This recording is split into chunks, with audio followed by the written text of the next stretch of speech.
welcome back to my channel. And if you're new here, I'm Eileen, and this is Eileen Ashley is Red Hot and Flashy. Today, I am going to do a Crazy Neighbors Part 2. So, I know we shouldn't make fun of people who have mental health problems or issues. I have suffered from anxiety, I have suffered from depression, I have been on medication for both. So I know that it is not a joking matter. And I kind of joke about this because I don't think that, well, I can't say that she doesn't have something wrong with her because she must do these things. I don't know. But clearly, she's an older woman. She clearly does not suffer from dementia or Alzheimer's. She's very smart, very, very smart. I believe she told me she was a retired engineer, and she definitely has her wits about her. She's on point there. But anyway, I'm going to tell you a little story why my hair is all wet and frizzy. So today, I noticed from the last time, and I don't even remember if I told you, I did a part 1, and I'll put it up here for you guys if you're interested. But I don't think I told you guys this. So I believe in part 1 I told you how she came over and walked in while I had company in my backyard and that kind of stuff. But she did it again. So we had a storm one day and the power went out. It was out all over. And she comes ringing the doorbell. And I went to the door and I saw it was her and I was like, no, thank you. And I just went into my kitchen. I went about my business. But then I heard the front door trying to be opened. And I said, my daughter was in the kitchen. And she said, oh my God, did she just try to open the door? And I said, yes, she did. So I went to the door because I was going to yell at her, but she was no longer there. So I'm like, I don't see her. She wasn't walking back across the street. So we have a kitchen window, but it's up higher. And all of a sudden I saw like this head going past. I said, no, she isn't going into our yard. And sure enough, she did. She went into our yard, past our back door. And she was about, I guess, to look around. I don't know what she was up to. But my daughter opened the door really fast. So our back, you have to go down the stairs and the door is right there. So she opened up the door really hard so you could hear it. It would make a noise. And the lady ran back and tried to knock, but it was too late. The door was already open. We saw her. So my daughter said, what are you doing? Why are you in our yard? And she started arguing with my daughter. Well, you didn't answer your door. She's like, no, we didn't answer our door. But why are you in our yard? And an argument ensued. And I lost it because I couldn't believe, number one, that for the second time, you had the nerve to go in my backyard, trespass in my backyard. That's number one. And number two, now you're arguing with my daughter about being in my yard and the reason you're there. I was furious. So I started yelling from the kitchen, so up the stairs. I started yelling at her. I had this conversation with you in the past. I told you you have no right to come into my backyard, ever, ever. There's no reason for you to go back there. At that point, she tried to get in the door, but my daughter was blocking her. And my daughter was like, what are you doing? What are you doing? And I started yelling at her.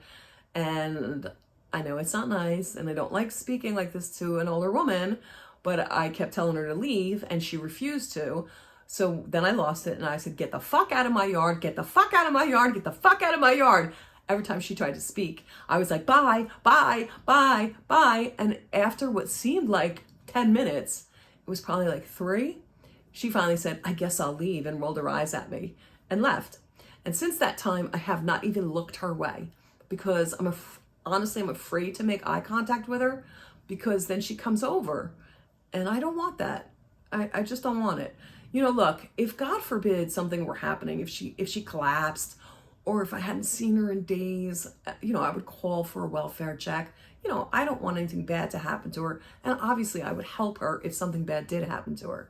But that's where I leave it. I don't want anything else. Anyway, I noticed the last few days her trying to come over here.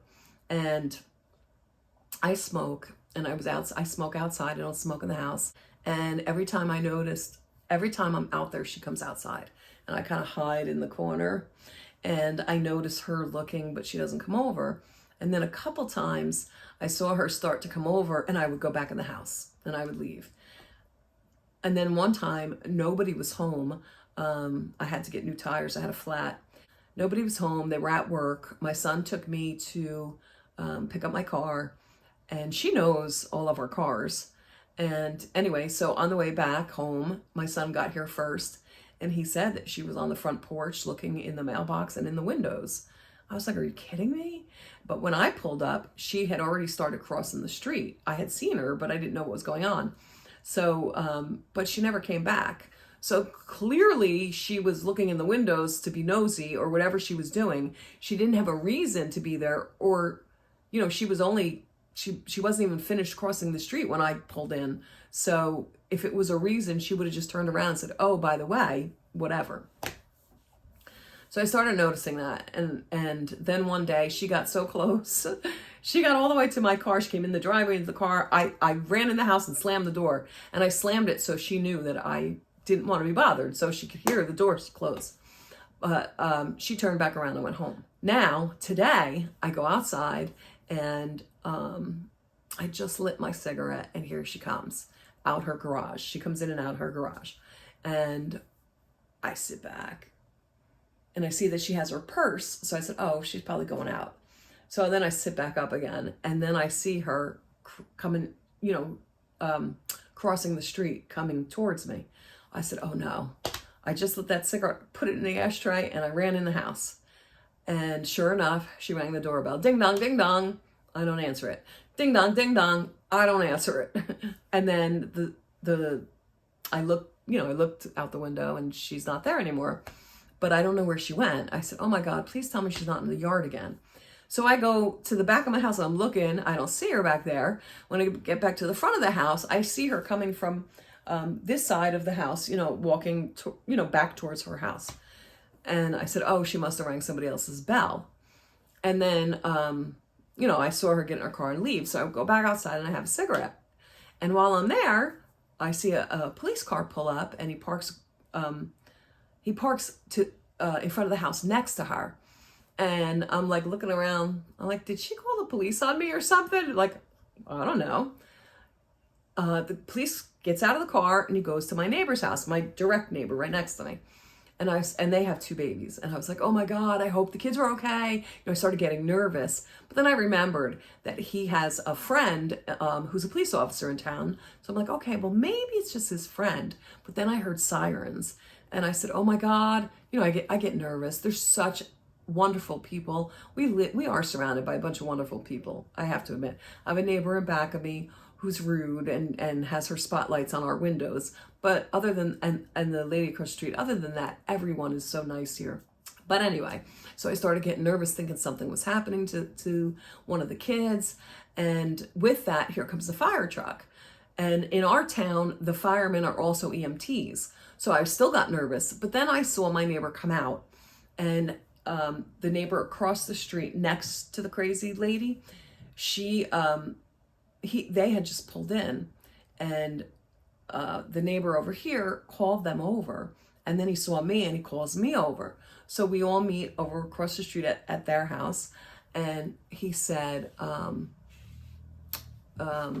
my God, the lady just rang my doorbell. I said, yeah, she rang mine. I didn't answer. He goes, I know, she told my wife.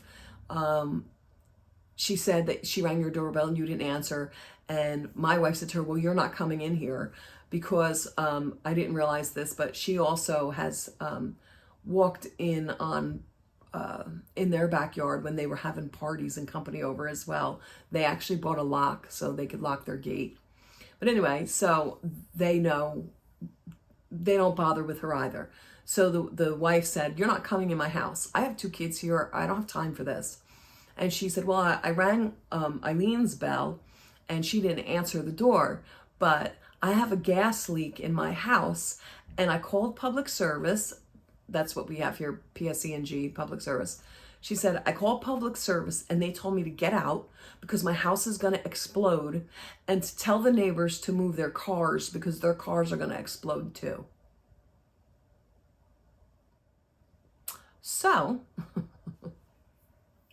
to say the least, the neighbor was quite upset because she's got 2 babies. And she was like, are you serious? Is this for real? Because I have 2 babies here. Like, this can't be fake. Is this for real? Now, I don't know how that ended, but like I said, she went back to her house and then left. In the meantime, they were so scared that they called the police and said, told them exactly what happened. Listen, my neighbor called. This is what she said. Can somebody come here and check it out? Because they could see that she left. Can somebody come here and check it out? Do we need to evacuate? I have 2 babies that I need to prepare for if we have to evacuate. And, she said that her house is going to explode. So that's what sent the police and the fire department here. So, the firemen checked everything out on the outside, but since she wasn't home, they couldn't inspect the inside. And then they came and talked to us, and he said, is there something wrong with her? Because he asked, do you know where is she home? And I said, no, she just left. And they're like, is there something wrong with her? Because then they started thinking, like, if there's a gas leak and you called us, why would you leave? The fireman didn't realize that the neighbor called. So, we kind of gave him a little bit of the background, that although we don't think she's senile, we just told him a couple of things that happened to us, our experiences with her. And he was like, oh boy. And he said, well, I don't blame you for running back in your house. I would do the same. And then the neighbor on the other side said, we'll see you later, because she's going to call again. And he's like, well, if you smell gas, don't hesitate to call us. It's okay. Don't be nervous. You can call us. So we're like, okay, thanks. So she has she's come home. She was in and out though. We saw, like, not that I'm watching, but I have a big picture window.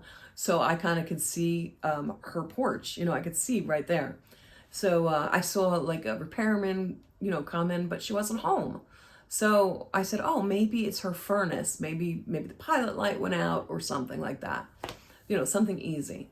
So hours go by, and I guess she wasn't home. I don't know if she had come home at all. But the next thing you know, I had just sat down. I've been filming a lot today, and my back was hurting, and I'm tired. So I just sat down on the couch, and I went to go lay down, and I see the lights. I said, oh my God, what's happening? And I sit back up, and I look out the window. I see out the window, there's a police car from another town. Actually, it's like from 3 towns over. And I'm like, oh my God, what are they doing here? And then I see the fire truck again. And then I see 2 more police cars, our town this time, come flying. They were, lights and everything flying up. And my neighbor from across the street calls me. She's like, oh my God, do you see what's happening? I said, is everything okay? I mean, is there really a gas leak? Then we started wondering, like, we kind of felt bad. What, did we not believe her? And there really is something bad happening? So she came over to my porch, and we were having a cigarette together, just watching what's going on. And the fire department must have got another call, because the firemen came running out. I mean, they had been in there a while. Don't get me wrong. They were in there, and I guess they were probably looking around and with whatever devices they have to check for gas leaks and all that. So they were in there for a good 10 minutes. And then we saw the firemen. It was the same fireman that came. Come running out. They came running out, and he, he's kicking off his shoes and putting on his boots. I said, oh my God, they have a fire. He's putting on his fire gear, and he sees us, and he turns around and he goes, oh wow, just, oh wow. So I couldn't help but giggle. And I said to him, are we safe? Are we okay? He's like, from a gas leak, yes. Insinuating that, so honestly, I hate to even say this, but honestly, I think she's just so lonely that, even this kind of attention is attention. I really do. But anyway, so the police stayed for a couple more minutes. They all came outside. Another older woman was with them. I guess it was her friend. And she must be from the town that the police were from, because she went with the police officer from that town and left with them. And then our police left. But and then she went back in her house. So thankfully everybody's safe. Thankfully she's safe. But it was just another tale from a crazy neighbor. I am so grateful, though, that although she is annoying, intrusive, you know, she's not dangerous, thank God.